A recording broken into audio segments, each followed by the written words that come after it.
fincan soyulmuş çayım, yollara bakarak ötüp geçir günlerim ayım.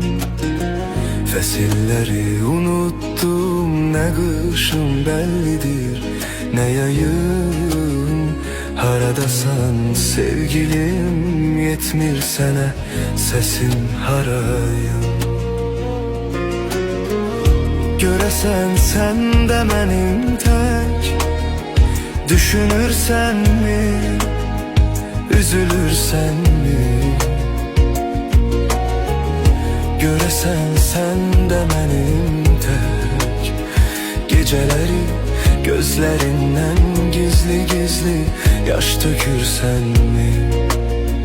Etrin duyulur havada, doya doya içime çekirem seni. Bir sesini duyun arada sırada, bir bilsen ne kadar sevirem seni. Etrin duyulur havada, doya doya içime çekirem seni. Bir sesini duyum arada sırada, bir bilsen ne kadar sevirem seni.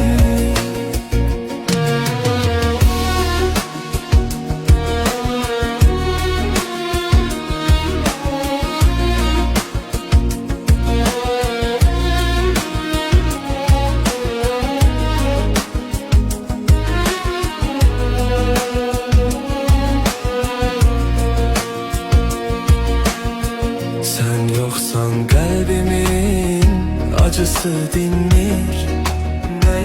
Ne yerdeyem ne göyde asla bilinmir. Buz tutmuş otağımın her bir bucağı, ocağım tüstüleyir daha isinmir. Göresen sen de benim tek, düşünürsen mi, üzülürsen mi?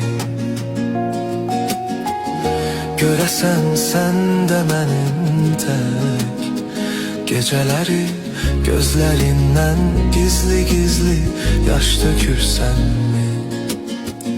Etrin duyulur